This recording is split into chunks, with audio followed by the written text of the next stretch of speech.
At my 70th birthday, my daughter whispered, "You smell like rotten mud." So I whispered to the lawyer, too, about the $5.7 million she didn't know I had. I walked into the grand hall and felt the eyes weigh me down. Crystals hung from the ceiling, mirrors reflected designer gowns and tuxedos, voices laughing too loud. I was led to a seat near the restroom corridor, tucked away like a shadow waiting to be ignored. I caught Liam's eye, pleading, but the guests were already distracted by champagne and hors d'oeuvres. Joss ascended to the microphone. She cleared her throat elegantly. "We gather tonight for my mother's 70th birthday," she said, voice sweet but sharp. Then she raised the mic toward me, and loud enough for half the room to hear, she declared, "You smell like rotten mud, Mom." The silence that followed rattled my bones. If you feel justice deserves celebration, smash that hype button. Let us keep stories like this alive, echoing far, far away. Your support helps us bring understanding and love to those who deserve it. Thank you so much. Keep listening. Some guests tittered behind cupped hands. A woman in pearls whispered, "Did she say mud?" I forced my spine straight. I did not flinch. I clenched my shawl tighter. Candace appeared from behind Joss. With a cruel smile, she grasped a leftover candle from the cake and jammed it into my hair, pressing wax into my scalp. Then she dipped her fingers into the fresh frosting and pressed it into my cheek, spreading it with such force that whipped cream stuck to my eyelashes. She stepped back and spat, "You're just a cheap, stupid decoration." A ripple of laughter echoing through the room felt like hammers striking me. Joss crossed the stage and flicked her wrist. A waiter held a decanter overhead. Red wine streamed onto my lap, soaking my dress. The guests bristled, cameras clicked. I stood, weakening, as Candace pushed me. My foot caught the base of the cake stand. Tiered cake, toppled, layers and icing exploded across marble. Fruit and frosting spatters ran like scars. Liam gasped, eyes wide. The guests froze. Joss surveyed the mess, chin raised. "Don't mess my dress, stinky grandma." Her words struck like nails. With trembling fingers, I knelt and brushed away debris. My fingers found a slit at the cake's base. A small USB gleamed among the crumbs. This is not just proof. It is my voice, preserved, the echoes they tried to bury. I slipped it into my clutch and rose. Candace and Joss stared, faces draining. I held their gaze, heart pounding, lips set. They thought they humiliated me. Instead, they awakened me. I was not always the woman they sneered at in designer gowns. When I first arrived in California, I came with nothing but a battered suitcase and a heart full of hope. I had left behind a small town in Mexico, where my hands dug soil, planted corn, and whispered prayers to the land. I came here to build a life, one day at a time.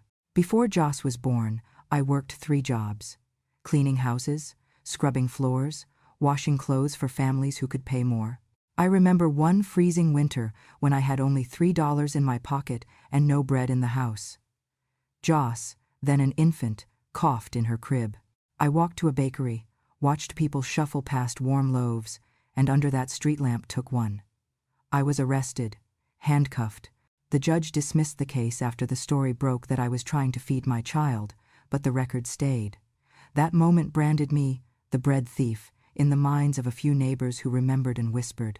Joss was 10 when kids on the playground started calling her Mud Baby, Mud Mom's daughter, mocking the way her clothes smelled after school because I washed them in collected rainwater. We had no laundromat money. I carried buckets of water from the roof gutter. The clothes dried under the sun, heavy with dust and the scent of earth. One day she cried to me, "Mom, please don't make me smell like dirt." That memory never left me. At school, she wore hand-me-downs. One jacket had patches from years of repair. Another child, holding their nose, teased, "She smells like soil and sweat." Joss swallowed the insult, red-faced. She grew into that ache of shame, of wanting everything clean, perfect, sanitized. She internalized, if the world could not remove the mud, she would bury it.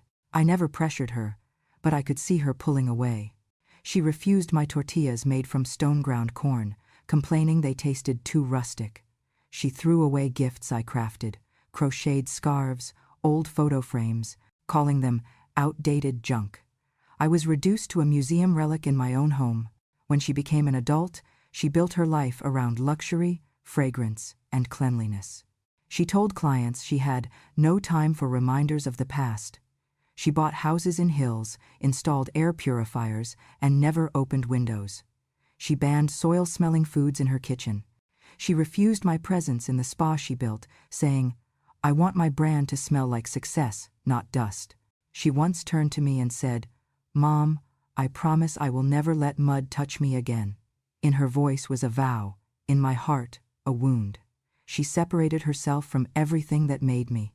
She cut ties to the smell of tortillas at dawn, to the smell of rain on dry earth, to the smell of effort and survival. I kept forgiving myself for the past, but Joss never forgave me.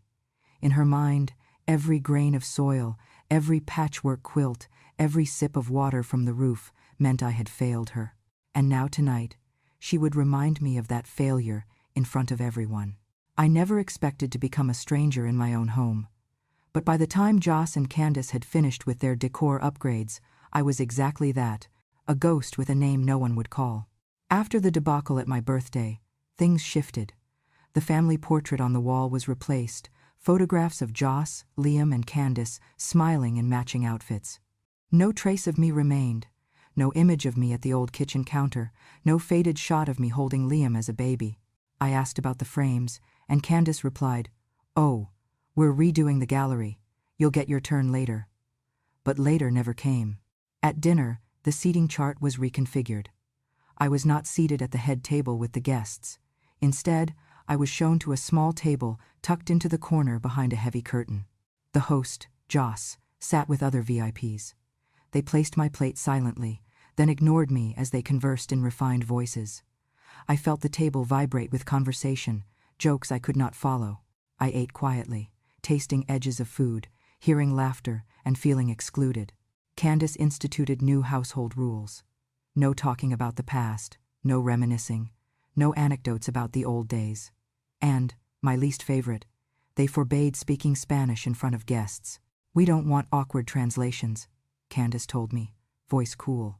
Her words stung like acid. The language in which I prayed, sang lullabies, whispered secrets, to be disallowed. She said it would make guests uncomfortable. I bit my tongue.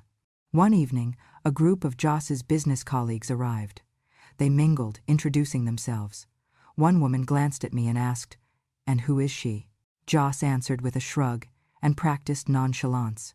"Oh, just someone who used to live here. Long story." Her tone implied I did not belong.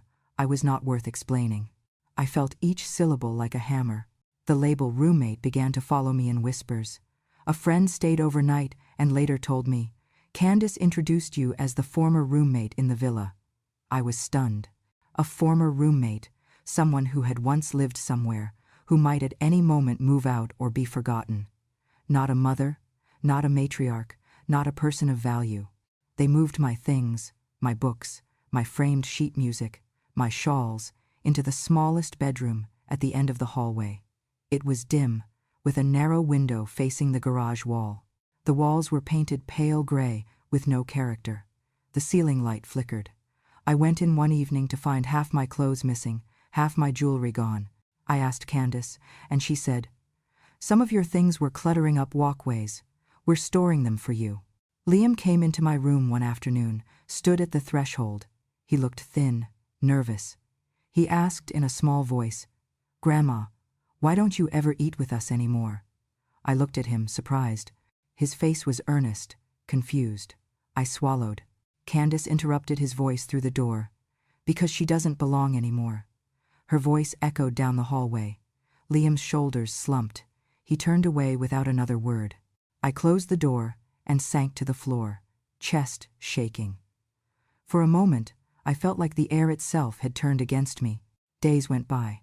I tried to reach out to friends, neighbors, but Candace had changed phone lines. Invitations to garden parties, book clubs, dinner gatherings, gone. When I asked, I was told, "They forgot to include you." At social events, a seat would be set at a far corner. Waiters would ask me if I was a guest, visiting. I would nod, though it was my home. Liam's school awards night came, and Joss invited every guest to the big dining table, but I was told to stay upstairs. She said it was too late for me to dress appropriately. I overheard in the hallway, "She doesn't match the ambiance." My heart broke. One evening, Candace sat at the living room, leading a small meeting with Joss and business partners. I heard her voice. "We no longer allow promotions to be announced in her presence. It's safer to avoid her involvement." The word "we" cut me deeper than any insult. She did not even use my name. In my room, I paced. I touched the walls, the pale paint, the lonely floorboard that creaked underfoot. I remembered how that room used to hold family laughter, bedtime stories, soft prayers. It was supposed to be a sanctuary, not a prison. I opened my window at night and listened to distant laughter, glasses clinking, soft music. I felt the heat of the party drift upward like smoke, carrying voices that had once belonged to me. I closed the window, but the memory lingered. Liam slipped into my room one night. He held a small notebook. "I copied a story you told me long ago," he said quietly. I turned toward him. He hesitated. "They say you belong to the past," he whispered, "but I want you to belong to now." Tears glistened in his eyes. I wrapped him in my arms. I whispered, "I belong wherever love remains." I stood later in the hallway, listening to muted chatter. In that silence I resolved I would no longer be hidden. If they saw me as a roommate, a relic, an inconvenience, they would see the strength beneath the dust. I woke early, before the sun crept over the hills, and began the soup. I pulled out bones, vegetables, herbs. The aroma grew slowly in the kitchen: cilantro, onion, garlic. I remembered making this for Joss when she was 5 and said, "Mama, this smells like home." I allowed a brief smile, then turned serious. Tonight, unlike other nights, I would bring something that meant more than decor. It would mean blood, memory, dignity. The staff arrived early, setting tables, polishing silver, arranging crystal vases. Through the kitchen wainscoting, I glimpsed Charlotte critiquing placements, whispering to photographers. They would frame every image perfectly, every guest poised, every glass gleaming. Except me. I ladled the soup into bowls, stepping carefully through the corridor toward the dining room. Candace appeared, arms folded, expression sharp. She took one smell of broth, and her face twisted. "That's not what we serve here, Mom," she said coldly. Before I could respond, Candace grabbed the pot and tipped it violently into the sink. The liquid spilled, splashing over tiles, the scent of cilantro and stock flooding down the drain. My heart sank. The bowls I carried clattered, soup lost, effort dissolved. I stood, shock and heat rising. Candace smirked. "We have a caterer. We don't do your rustic food." Her tone was public, deliberate. Guests in the hall paused. One man murmured, "Is that her mother's kitchen?" Another raised a camera. Joss stepped forward, arms dainty. She nodded at the staff. They began sweeping bowls, fruit, crumbs, erasing every trace. The hall's lights dimmed, the focus sharpened at the front, where dignitaries and friends were assembled. A flash went off. I was left behind the closed doors, watching glass and laughter, the music swelling beyond walls. My legs trembled. At 3 o'clock, the staff locked my door, not gently, but with finality. The key turned, bolted. I banged. I pleaded, but they had rehearsed silence. Outside, I heard clinks of silverware, the hum of conversation, spoken toasts. The wall separated me from a life I used to occupy.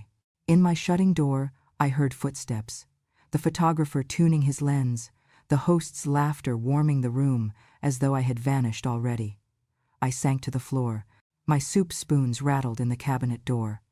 I pressed my back to the wood, trying to feel something, the memory of living. Hours passed. The distant laughter hollowed into a wound. Through the vents, soft chords of string music floated in, the click of wine bottles, toasts made in my name. Yet I was not called, not seated, not included. At one point, I heard Charlotte's voice, loud, confident. "Make sure to capture her picture on the staircase. It will show how far she's fallen."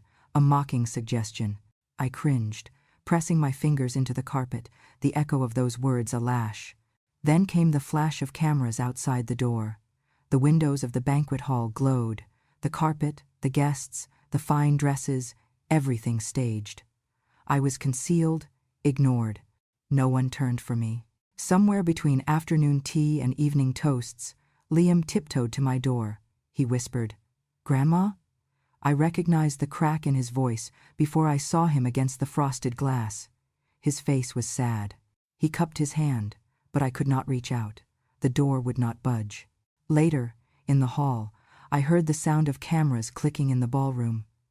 Joss stood at the center, glass raised, crowd applauding. Photographers angled for the shot. I was not present, not included. After dinner, Charlotte approached Grace, a guest, and said plainly, "She's just not part of this anymore." She patted her hair, looked at her phone. The guest nodded perfunctorily, moving on. That was her introduction. As the evening waned, the party dispersed. I remained in my locked room, the walls thin, the air stale. I counted minutes by the echoing laughter that died down. I thought of my soup, washed away. I thought of my years, erased. I thought of Liam outside the door, longing to be included. At midnight, I slipped my hand under the door. I could hear chairs scraping, footsteps leaving, engines starting. The guests departed. The lights dimmed. Silence returned. I stood and touched my hair where the wax had dripped, wiped my face where frosting clung. In the dimness, I knelt and felt in my shawl for the USB. It was there, warm with purpose. Tonight they hid me. Tomorrow they would reveal the truth. I waited until the house had quieted. The chatter from the dinner faded, the music stilled. In the corridor outside my locked room, I touched the doorknob, felt the cold metal. My heart pounded. I thought of the dessert table, the ruined bowls, the laughter I could no longer hear. It was time. I turned back and crossed the hall into the small storage room behind the kitchen, the place they called junk closet. It was cramped, dusty, stacks of old suitcases, moldy photo albums, weathered documents. The dim bulb overhead rattled. I pulled aside boxes, shifted faded fabrics, until I found the back wall panel. My fingers traced a seam. With a firm push, the panel gave way. Behind was a shallow niche containing a lockbox I had installed years ago. I carried the box into my room, closed the door softly, and set it before me. My hands shook as I opened the lid. Inside were folders heavy with documents, the original deed to the house, in my name alone, past tax records showing I paid property taxes even when the roof leaked, corporate papers for the spa business, hidden accounts in offshore trusts I had established the day Joss was born, share certificates, a stack of canceled checks from when I loaned Joss seed money, and at the bottom, a red USB stick, the one I retrieved from the birthday cake. I picked up the USB and felt weight in my palm. I slipped it into my blouse pocket and then flipped through a folder marked Family Trust Divided by Agreements. One page caught my eye. A meeting transcript from 4 years ago, a family meeting at which Joss signed a lifetime support agreement, signed in my presence with her own hand, promising to care for me, maintain property rights, to never strip me of voice or access while alive. That agreement had a clause: breach of moral conduct, including humiliation, public insult, would nullify all her privileges and transfer them to me or a beneficiary of my choosing. I closed the box and sat in the dim lamplight, breathing in the stillness. For years I had held this in quiet. I placed the word proof over every insult, every cruelty, like markers in a ledger. The USB would reveal voices: Joss, Candace, clients, speaking ill, mocking me, planning exclusion. I retrieved the USB, slipped it into my laptop, and opened a folder labeled Family Meeting, 2019. The recording began, voices tinny but clear. "I will handle all property. Mom should stay at home. She doesn't understand brand. She's old, fragile. She has legal title, but we manage. That's the agreement. If she ever speaks out, she forfeits support. Yes, remove her name from promotional materials. She is a liability." My chest burned listening. But a smile, small, fierce, spread across my face. I typed a note to the file. Exhibit A, breach of agreement. Then I called Franklin Pierce. His voice on the phone, aged but strong. "Ruth, is that you? It's been a long time." "Yes," I said, voice steady. "I need you." "Of course, anything." "What have you discovered?"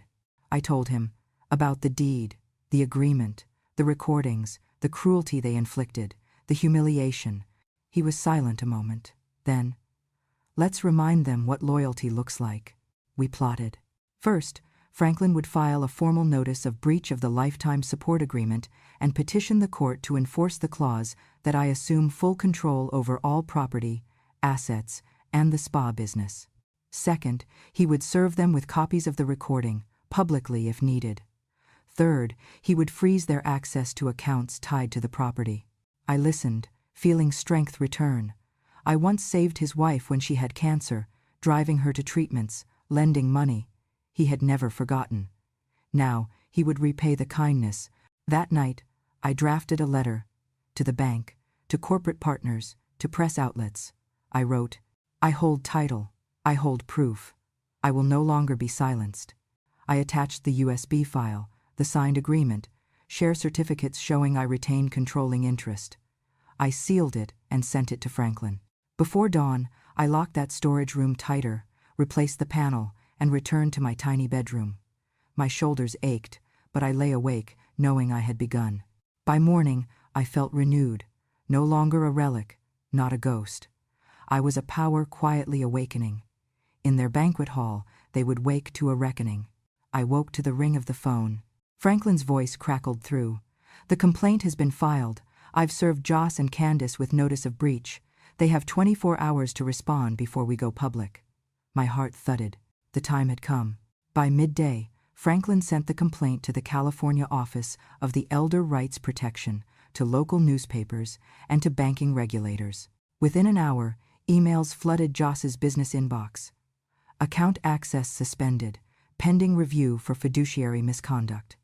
The bank froze all accounts linked to Joss and Candace, citing the complaint and potential legal liability. Their cards declined, wire transfers blocked. Meanwhile, Franklin executed clause after clause in my favor. The spa company papers I had hidden were now activated. The share certificates and trust documents named me as majority stakeholder. The corporate filings, long dormant, were legally validated. Overnight, Joss lost control of the spa she built. I became its rightful owner, by law, by agreement, by virtue of proven breach. That afternoon, I sat in my parlor. Franklin sent a press release. "Former matriarch reclaims estate, exposes abuse in private family trust." Alongside, he released a video compilation, Joss mocking me on multiple occasions, Candace making jokes about my mud smell, the banquet footage of me locked out. The images were sharp, the audio clear, the web lit up. Headlines: "Daughter insults mother, loses empire. 70-year-old woman overturns family betrayal via secret recording." At 5 p.m. Joss burst through the door of the spa office, face ashen, her voice pitched in anger. "You set me up, you planned this, you used my love as bait." She flung accusations like knives. Candace hovered behind her, tears and fury tangled. They expected me to cower. I stood, calm. "No," I said simply. "I just recorded what was already true." I held up my hand, the USB gleaming in light. "You chose your words. I only preserved them." The room held its breath. She advanced, but I did not flinch. "You betrayed me," she spat. "You hid it. You trapped me." I shook my head. "I didn't trap you. You let me. You built your life denying me. I was just waiting for the day you showed your true face." Candace's lower lip trembled. "All those years you deceived us," she cried. "You raised us to love you, then struck back." "You forced me to survive," I answered. "You made me invisible, erased from photos, locked in rooms, and you told the world I did not belong. Now I belong everywhere." A click. The employees in the spa office were watching me on screen. The video played behind me. Joss's voice mocking, Candace's laughter, their faces on public display. Outside, press clambered. Reporters knocked at the spa's front, cameras rolled. Joss's name trended. Clients canceled memberships. Investors withdrew funds. Candace sank into a corner, eyes wild. The board of the spa was convened.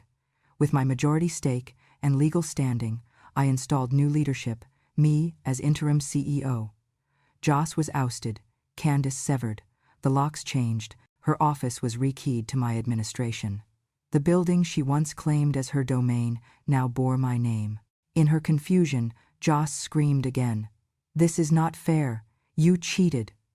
I turned to her, my voice low. "Fairness is reclaiming what was stolen. I did not cheat. I documented what you chose to show." She paled. I felt no joy in her ruin, only fulfillment. At sunset, I walked through the spa, my steps echoing in halls once walked by them. I touched photographs, new ones, including me, hung with dignity. The reception desk bore a brass plate, Ruth Delgado, owner and founder. I paused at a framed image of my younger self, holding Liam. I placed a hand there, whispered, "Welcome home." Outside, Joss and Candace exited the building. A cluster of reporters waited. Joss raised her voice, "Mom destroyed my life." But she was faint, broken. Cameras flashed. I walked past them, dignified, steady. Liam appeared at the entrance. He ran to me. I crouched and gathered him in my arms. The team around us snapped photos. The public saw something they had never seen before, a mother and grandson reunited in victory. In that moment, I knew I had not only reclaimed a house and business, I had reclaimed my name, my legacy, my dignity, and they had nowhere left to hide. I woke to the sound of my phone buzzing incessantly. Franklin's message, "Open the headlines." My breath caught. I tapped the screen. There it was. Daughter kicks out mother. Loses $5. 7M fortune. An article from a major news outlet.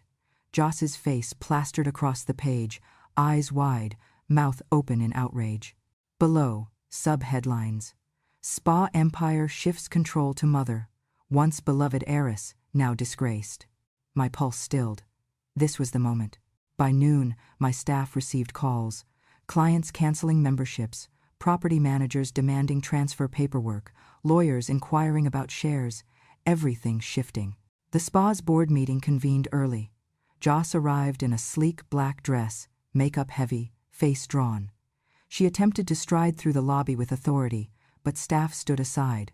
The receptionist motioned her to wait.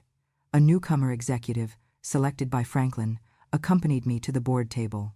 Joss's voice cracked in the meeting room. "You have no right to do this. I built this business." She lunged for papers, tried to defend her seat. The board chairman, stern, interrupted. "By Clause 7.4 of the trust agreement, your breach voided your management rights. All control is reassigned to Ms. Delgado immediately." The gavel dropped. Her protests echoed hollowly. A registrar presented the share certificate reassignment. Joss sank. Outside, paparazzi swarmed as she exited. Candace trailed, face pale, clutching her phone. Their driver's car idled. Joss lifted a trembling face. "Mom, please, we didn't mean it." Her voice cracked, drip of regret. She held out a trembling hand. I stood on the top step. I looked at her for a long moment. I said in a calm voice, "You meant every word when you laughed." The memory echoed. The nudge, the insult, the candle in my hair, the cake smear. She flinched. The cameras clicked. Behind me, Liam stood, quiet until now. He stepped forward and his voice rang, "She's the only one who ever meant love." His small frame throbbing with emotion. Joss's eyes flickered to him, brow furrowed. She swallowed. Candace's phone buzzed. She cradled it, vertigo in her eyes. The board member escorting them said, "That's enough." Candace was removed from the executive list. The board declared her position terminated for conflict of interest. She slumped, shock and shame mixing on her face. Joss placed a hand on the doorframe of the mansion. She carried a tattered suitcase she had brought with her. The valet refused to open the gate for her. She paused, suitcase dragging, face ashen. She took one step forward, then another, but the door locked behind her. Security lights flickered. A crowd had gathered across the street. Neighbors whispered. Cameras streamed live. She raised her voice. "Please, Mom, I will do anything. Just give me one chance." Her words faltered amid shouts. I remained on the porch steps, firm. Liam came to my side. I rested a hand on his shoulder. The headline across the plaza glowed on a billboard. Ruth Delgado reclaims her legacy. The mansion behind me, the spa behind me, all finally in my name again. Joss turned away, pulling her scarf tight. She walked down the walkway, suitcase wheels grinding. Candace followed, head bowed. The press swarmed them like vultures. Behind them, the iron gates closed, the locks changed. I stepped lower, following Liam's hand in mine. The cameras recorded every moment. Some guests from the old party came forward, applauding. Colleagues I had once served in kindness nodded. A few strangers whispered, "She deserved this." Each nod was a drop in my reservoir of long-held justice. In that hour, Joss had lost everything: her role, her prestige, her house, her resources. She was no longer queen of that domain. She was a traveler without kingdom. And I was the monarch of what she fled. I whispered to Liam, "You stay with me." He nodded, tears in his eyes. In the distance, Joss rounded the final bend, disappearing into the night. Her silhouette fragile, suitcase small. The mansion behind me, lit in evening glow, stood as fortress of memory and new purpose. I turned the porch light off. The cameras still clicked after darkness fell, but in that silence, I felt something sweet. Home. Because for the first time in years, I belonged where I stood. I walked through the front gates early in the morning, dew still clinging to the hedges, birds calling overhead. The mansion that once held secrets and insults now stretched open, waiting. I signed the paperwork in the library, where I had once been excluded. The deed passed quietly, legally, the full title now in my hands. This home would no longer be a fortress of pain, but a refuge for those like me. It became for the forgotten elders. The spa, once Joss's pride, was reborn. A new sign went up in the lobby: Sanctuary by Ruth. Under that name, older women who had been abandoned, ignored, mocked, or forgotten would come for care, haircuts, therapy, conversation, warm meals. No fees, no questions, just dignity. Every Tuesday morning, I stood in the renovated kitchen wing and taught a baking class for children in the neighborhood. The first recipe I chose, bread, the very thing with which they had once insulted me. I showed the kids how to knead, how to let the dough rest, how to treat even simple things with respect. The smell of yeast and flour-filled corridors that once smelled only of despair. Children giggled as they dusted flour across their noses. A girl asked why we tapped the loaf twice before baking.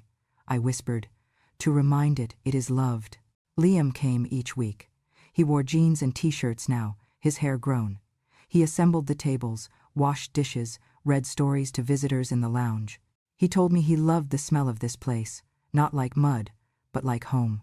One afternoon, as dusk fell, we sat on the porch steps with a tray of freshly baked rolls. He handed me one, warm, crisp on the outside, soft inside. He said, "Grandma, everyone should have a place like this. You made it for them." I squeezed his hand and smiled. In that moment, I saw women walking in, arms open, stepping through the gate, some with canes, some with broken spirits. One older woman paused at the threshold, looked back at the street, then stepped forward slowly. Another followed. They carried small bags, hesitant faces, hope in their eyes. My heart swelled. I had traded a fortress built with locks for a home built by hope. I whispered to them, "Welcome home." They stepped inside. Years later, the grounds bloomed with flowers planted by the women who came: roses, lavender, jasmine. They named paths after memories: Resilience Way, Memory Lane, Second Wind Court. The spa walls bore pictures, not of Joss or Candace, but of the women who found solace. Smiles reclaimed, hands rejoined, dignity restored. Once, a reporter arrived and asked me, "Why do this? Why give up your privacy?" I looked at Liam, at the women around me, and said, "I was erased once. I vowed I would never let others be erased again." She nodded, tears in her eyes. At weddings, birthdays, funerals, the center became a gathering place. People toasted under string lights. Children ran through gardens. Laughter echoed where once there was silence. On my 85th birthday, Liam raised his glass before everyone. To my grandmother, who taught us that no one is too old to belong.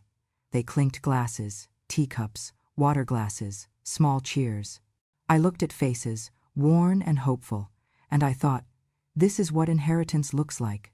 I walked through the halls, fingers brushing the banisters, pausing at the photo of Joss's birthday party, removed and replaced by a mural, a mosaic of those women's faces. I smiled. My story was no longer about a daughter's insult. It was about a life reclaimed, a home reborn, and many doors forever open. I looked toward the gate, no locks visible. The path was always open. I whispered to myself, to them, to the memory of that birthday. They said I smelled like rotten mud, but I smelled of bread, of rain, of forgiveness, and now I smell of purpose. I stepped outside, arms wide, the night air cool. Behind me, the mural glowed in golden floodlights. Ahead of me, the gate opened, inviting for whoever needed to walk through. I wasn't family anymore, but now I am everyone's mother. I never used to wear lipstick. Joss once told me red made me look too loud. But now, every morning, I line my lips in a color called courage. I wear it with my silver curls pinned high and a silk scarf I bought from a local woman's shop, the kind Joss would have mocked for being too colorful. But I don't dress for approval anymore. I dress for joy. After decades of saving, rationing, and hiding behind thrift store quiet, I bought my first pair of real leather heels. Not for anyone. For me. I walked around the house in them for hours the first day, laughing. I danced in the hallway, alone, but free. I took a painting class. I painted a portrait of a woman standing in a field, arms wide, skirt blowing. When the instructor asked who it was, I said, me. But the version I silenced for 70 years. I traveled. I boarded a train to Oregon, just because I had never seen redwoods up close. I stood beneath them, head tilted all the way back, and cried. Not because I was sad, but because I finally felt small in a beautiful way, not in a shamed one. I let myself cry now. Not the tight, hidden tears of old, but the soft ones that come when a song plays, or when Liam wraps his arms around me and says, "You're the best person I know." I let those tears fall freely. They are not weakness. They are water to the garden I'm still growing. I started saying, no. A full sentence. I used to smile and say, maybe later, when I meant please stop.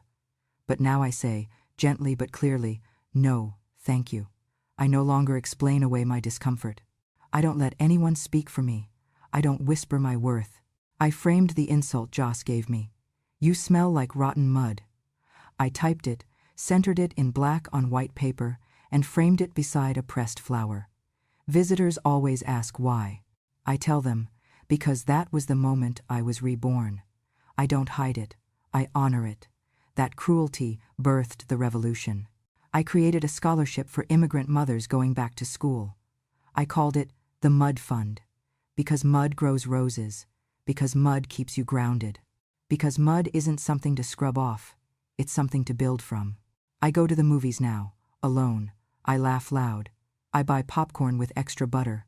I sit wherever I want, and if the ending is sad, I cry. No one tells me to quiet down, and I don't shush my joy anymore. I planted a fig tree in the back garden.